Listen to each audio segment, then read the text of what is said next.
What's up, guys? We're back again with one of the cheapest possible cycle decks that I've been seeing pop up around top ladder. Usually when I play these decks, it's meant to be for memes, but this is literally played by the rank 3 player as one of his main decks towards the end of the season. My best guess is the cost efficiency with Dark Goblin and Cannoneer go crazy. If you're constantly spamming with Wall Breakers and Goblin Barrel, the opponent won't be able to break through you if you're kiting their stuff on your defensive end with your Goblins and Ice Spirit. Well, your Dark Goblins and Cannoneer break down anything your opponent throws at you, giving you positive elixir trades so you can constantly stay on offense, attacking opponents at all times. If they drop a tank when they're down elixir, they're going to tank the game by losing their tower. If they're dropping a range card in the middle to hit both the Wall Breakers and it goes towards your tower, it's going to die to an Ice Spirit or Fire Spirit or Goblins plus the Cannoneer. And you'll take that elixir to throw more spam at your opponent every chance you get. While this deck is pure spam, it is spam with a purpose. If you spam too much stuff into arrows or log, you're going to lose the game. You want to spread your bait cards out and go in at the right points when your opponent doesn't have good counters, so you're forcing them to defend inefficiently with bad cards. Because when you're up elixir, spamming elixir at the opponent, they're not going to have enough elixir to keep up, and they'll be forced to take a ton of damage. It's time to diabolically spam to deplete all of our opponent's elixir and assert dominance. Don't forget to subscribe to the channel so you never miss out on any of the daily videos. And lots of Goblin love to everyone that's using creator code SirTag to make the higher for videos possible. All right, we are ready to get a huge win streak here. I don't know if it's going to happen, but this deck is played at the top of leaderboard, so it's going to be fun to be playing a meme cycle deck that shouldn't be good, but has somehow found a footing in its meta. So I'm going to go in for a Skeleton King in the back because we fully expect to get a lot of skeleton spawn from that Witch. So we might be able to scoop him up and throw him back at our boy. I want to go in for a Ice Spirit here so then we don't get crushed by the Prince's Charge. Yo, that was huge! And then I can log, because with Cannoneer, you don't do so hot when your opponent's got a ton of Brain Rot Bridge spam. Yeah, that's a bit concerning for me. I think I have to go in for a Fire Spirit here, and if it doesn't jump, oh my gosh, please log, save my butt. Yes! He didn't get the pancake on the freaking Witch. That would have been a wild ride if we weren't able to scoop up all the skeletons, cycling multiple logs there, and, you know, not having this super fast cycle, we would have probably been cooked. So, you know, there is some value in running one of the fastest cycle decks in the world. I'm going to go in for a Goblin Barrel and Goblins. I drop my Goblin slightly off to the side because it gets more damage that way. And, you know, it doesn't seem like he has any interest in fully defending this. I would love to go and kite his units back, like this Prince kited backward. Reason why you prefer to do that is now the Prince is in an orientation where it has to walk its maximum distance. And I think it dies. Oh, wow, that was insane. All right, yeah. Cannoneer is unbelievably clutch, and if you guys don't think so, you're wrong. Also, why are we playing against Electro Giant? I don't have a building.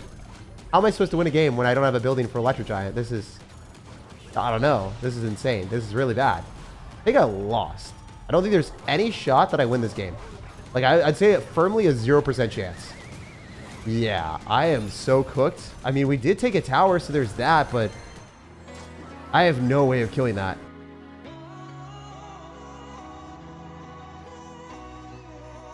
There's 0 chance that I even come close. I guess I'm gonna Fire Spirit here, and then I can Ice Spirit on the Prince. Maybe we can get like a Skeleton King down so it doesn't charge and get Goblins down on the Prince to kill that first.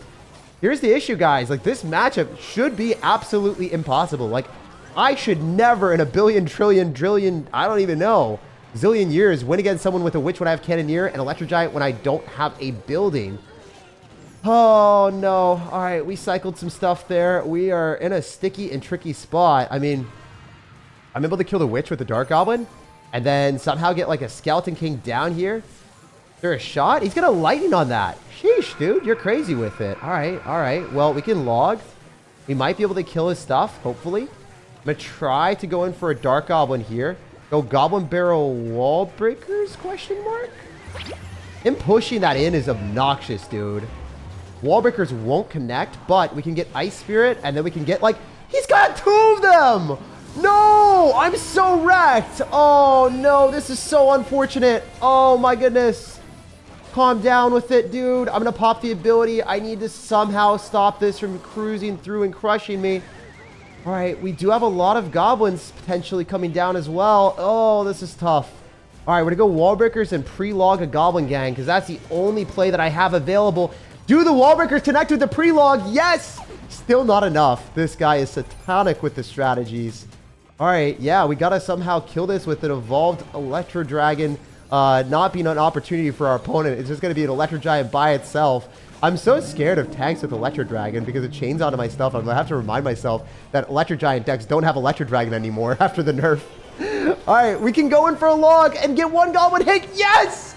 Oh my goodness. I genuinely can't believe I won that matchup. I think the odds were unbelievably stacked against us.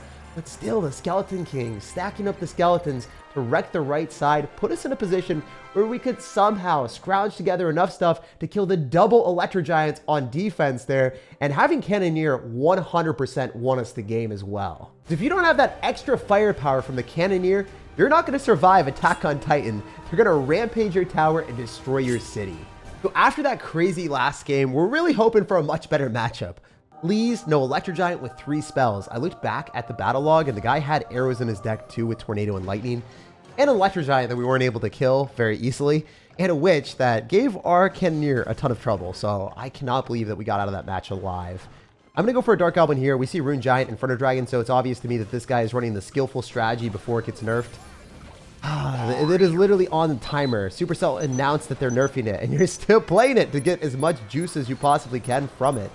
So we're going to use a Fire Spirit, and we're going to go in for Goblin so we don't die to the Inferno Dragon and the Hunter. The good thing about this deck is if you play it well, obviously the rank 1 player or rank 3 player, wherever he is on the leaderboard whenever he's playing this, he's able to beat this deck. He just plays so much better than the Rune Giant players, so he can win tough matchups.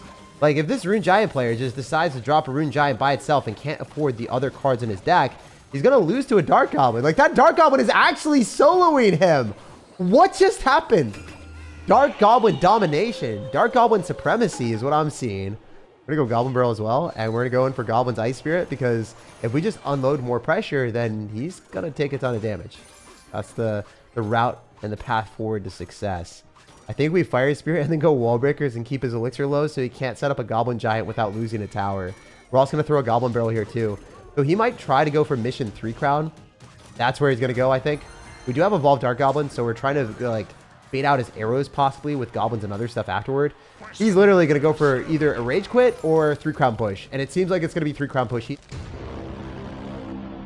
He is up 4 more Elixir than us, because I'm going to cycle Skeleton King at the point where, you know, it's not looking so nice. He has a Goblin Giant and a Rune Giant on the field when he does that. We'll try to go Ice Spirit. Maybe we can get our Dark Goblin down, so at least we can get some poison factor in here. He should arrows this immediately. I don't know what he's doing. Yeah, he waited a sweet time there. Sure, we lose a tower, but we just need to stop the 3 Crown, bro. And that's what's up. All right. Here's the thing. I still need to take another entire tower, so it isn't easy. I'm going to be trying my hardest here. Oh, the Fire Spirit connected. Wait, there's a shot that we're able to kill the Rune Giant before he buffs it up to an insane degree. He literally loses the Rune Giant, but then the Goblin Giant still buffed, so that's a big problem. We need to kill the Hunter here. The Dark Goblin surviving for that long is a huge benefit for me. And then he's going to arrows, but the Goblin Giant is not alive to do the insane damage potential that it has normally. We're going to throw down our Goblin Barrel Evolution. We got the Skeleton King in the house. We might be able to spontaneously combust this guy with goblins and skeletons surrounding him everywhere. And we 3 crowned a Rune Giant Goblin Giant deck. The deck that Mohammed Light and Riley are crying about on Twitter. The thing that every single pro fears. We conquered it in 3 crown domination. Only the toughest of games here for the trolly meme deck that we have, but we will triumph over any matchup we face. Let's slither on to the next one and see if we can keep up this streak.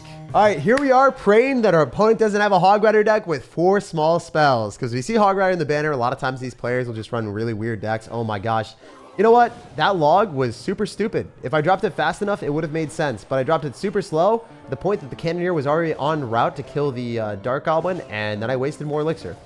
What? Okay, yeah, you are a mid-ladder monster. All right, I see you, sir. We go Wall Breakers here just to hopefully make sure that we can pull the Mega Knight. And then we're going to go Ice Spirit, and then we're going to go Dark Goblin. I don't think I've done this before in a while, but it happens, though. We're going to go Fire Spirit, Goblins, and maybe we can kill the Ram Rider. Not quite. If we were able to cycle back to a Night Spirit, we'd be vibing, but this guy's laughing at me, so you already know. Whenever someone does that, we have to beat them. I'm going to be trying my absolute hardest in this meme game.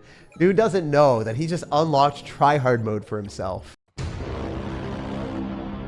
So I'm going to go in for probably goblins here on the left side and then go wall breakers, because it doesn't fare so well when you have cannoneer into wall breakers.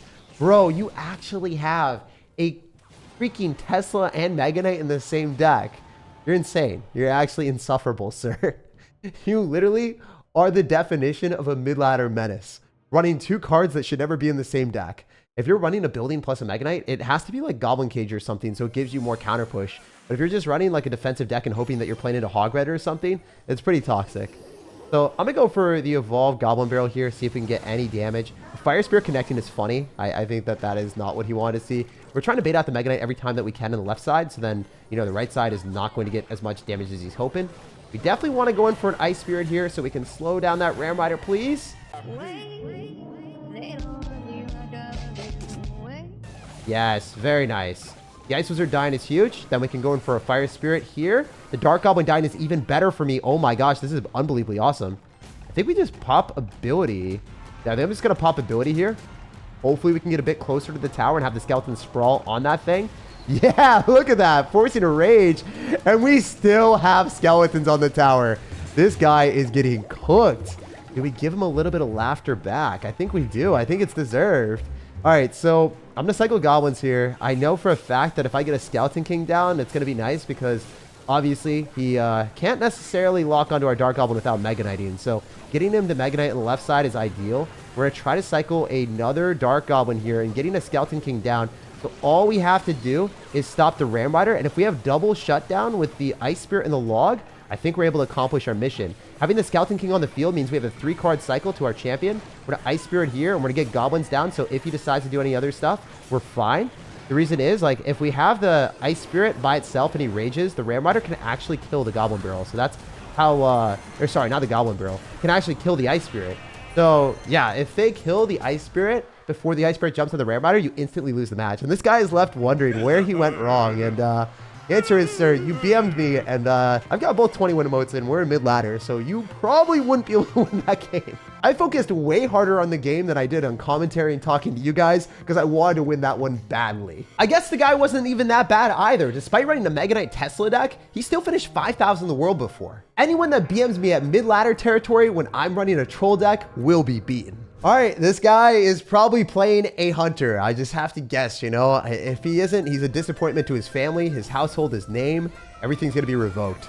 So, you know what? I don't think he's running hunter. I think it's going to be the Archer Queen special. He is running the Supercell special that won the World Finals. That has practically been the most overplayed deck in existence. You're going to have Rail Delivery, Cannon, Ice Spirit, Log, and Rail Hogs with Archer Queen. So I can just tell you exactly what he's going to be playing. Also, he has Earthquake in there as well. I think we can maybe snipe the Queen a little bit early with this Dark Goblin placement. So I love doing this because the Dark Goblin runs away from the Queen and the Queen's like, wait, do I pop ability? And it does. And then we go Log and it doesn't get any damage. That is one of the best plays you can do with Dark Goblin. It is so unbelievably underrated and you're going to be hated if you do that. So do it, please. Exterminate the Arch Queen decks. Make sure they don't play that anymore. So if they pop invisibility, then the Dark Goblin just wiggles onto the other side and you have a great time. But if they don't pop invisibility, it just dies. So it's pretty funny. Of course, this matchup isn't great because they have double small spells and they have a quick card cycle. So this is a possible contender for a loss. Like, I don't think I'm going to win this. I'm just going to keep it 100 with you guys. I don't like lying. This is pretty surefire way to be dying. I'm going to go Fire Spirit here, Goblin Barrel. Maybe he's going to be distracted by the Fire Spirit. Maybe he's going to let the Fire Spirit. He literally Earthquakes on it. Bro, he's shaking in his boots. All right, this is good. We're going to go Goblins. We could go Dark Goblin Evolution, Skeleton King as well. There's a lot of different things we could do. But I think Skeleton King in the back is probably the best possible play. We literally forced an Earthquake with a Fire Spirit, so I'm an enjoyer of this experience for sure. I'm going to go Wall Breakers here, so then we can maybe cycle back to multiple of them. If we can get a cannon, that would be awesome. If we get a Rail Delivery, that's also okay. That's acceptable. It's permissible. I'll allow it. All right, we're going to go Ice Spirit. Get our Goblin Barrel rolling. Definitely want to go and drop that as soon as possible. Spamming as much as we possibly can on both sides is optimal. If the Dark Goblin locks onto the Queen, that's better than anything else, but it is what it is. We did lock tower, so there's something acceptable about that. I think I have to Fire Spirit, Ice Spirit, and then get a Dark Goblin down, and this is just not easy to defend at all. The good thing is, he's not going to log on this, so he is going to kill the Dark Goblin with a Archer Queen by itself, and it does get one shot, so where is that? It's just not a fun matchup, guys. It's not a And it's not an immersive experience that anyone wants to match into. All right, so the Dark Goblin should save our butt. I'm going to go Wall Breakers here. Definitely going to throw more Goblin Barrels on the right side. I definitely need to get more Dark Goblins here. Get a Goblins in the middle so we protect ourselves against the Queen. We're going to pop ability here as well with the Skeleton King still alive. I mean, this is winnable. It's just really, really tough. Please. Get delivery. Nice. We're going to throw everything here because we need to, not because I want to.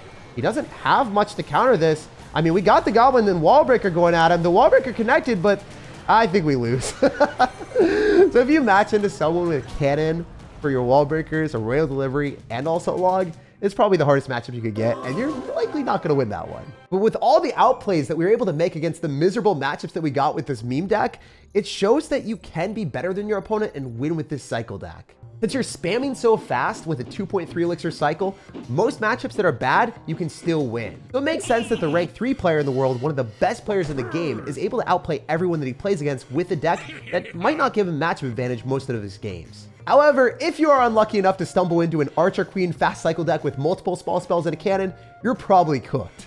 But before we go, we gotta appreciate that Archer Queen snipe with the Dark Goblin early game because it gave us a chance in a pretty tough matchup. Let's Goblin Barrel on to the next one and hopefully get a better matchup there. We got a game against a German star. All right, I feel like this guy is gonna astound me with his star-filled plays. He's gonna be the most pro player we've ever played against in Clash with the Pancake Tower. So he's definitely running P.E.K.K.A or Goblin Giant with the Chef, and you know, it's just gonna level up his overpowered cards to the maximum extent.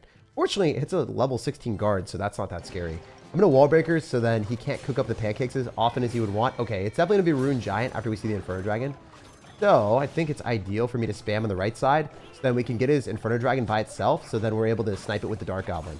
If you guys are seeing what I'm doing, we're trying to keep his elixir as low as possible so then he's not able to support the Inferno Dragon with other cards, so then the Inferno Dragon dies to the Dark Goblin. Also, he has Lava Hound, so this is not the deck I thought. We're gonna go Goblin Barrel, Ice Spirit, and have the Ice Spirit tank for the Goblin Barrel. If you do it in this timing, the Ice Spirit will still tank for the Goblin Barrel. If you drop the Goblin Barrel first, and then the Ice Spirit immediately at the bridge, it works that way. So one of the downsides for him is, you know, our Cannoneer doesn't care if his Lava Hound pups are level 16 or not. They get one shot regardless, so that's really good. I'm going to go in for probably dual lane pressure here and then try to get a Dark Goblin down. I just don't know how well it's going to work. We also want a Fire Spirit with the Dark Goblin ideally so we can damage those things down really quickly. So then the Dark Goblin just one-shots everything. We're also going to go for an Ice Spirit off to the side to pull back the Skeleton Dragons. And the Dark Goblin releases more damage. Let's go. What a beast. What an absolute unit. Dark Goblin is slept on in its regular form. Everyone's like, yo, Dark Goblin's just great with the evolution, but regular Dark Goblin one-shot Spear Goblins. It performs miracles on defense with its outclassment of ranged defense. Like, being able to walk onto things on the other side is insane, if you're asking me. Also, one thing that I love doing with this deck is I like going real Goblin Barrel left when, you know, they have to respond to that. And then you have fake Goblin Barrel with the Skeleton King, and then it's already, like, possibilities of taking multiple towers. So I'm going to try to unleash the Dark Goblin as early as I can. He's going to drop a spell, almost certainly. Yeah, he lightnings on that thing. He's like, get that out of sight, out of this way, man. I'm like, you know, that's understandable, my guy. I think we want to continuously apply pressure here, or we are going to get cooked. I don't think that we're able to defend this tower. I just don't want to get 3 crowns, you know? You feel me, my guys? All right, we're going to go for a Fire Spirit here, an Ice Spirit. And then we're going to plop down. Oh, did we actually defend the tower? That's insane. That's ludicrous. I wasn't even trying to defend the tower because I thought it was gone. Like, you know what? Rather conserve my elixir so I can guarantee take the other side. And we might have a dominant win against Lava Hound where we don't lose a single freaking tower. We are towering over this guy with multiple Dark Goblins, and he's just done. His goose is cooked when we are loading in the 3rd Dark Goblin to complete Exodia with the 3 legendary Dark Goblin of Tears. And the math is mathing all things equal with 3 crowns, the legendary 3 Dark Goblin of Tears, and the legendary chest too. Nothing you do can stop my 3-headed beast. He's right. That's Kaiba's strongest monster, and I have nothing on the field that can beat it. Dart the like button, subscribe for more daily content, and have an amazing rest of your day.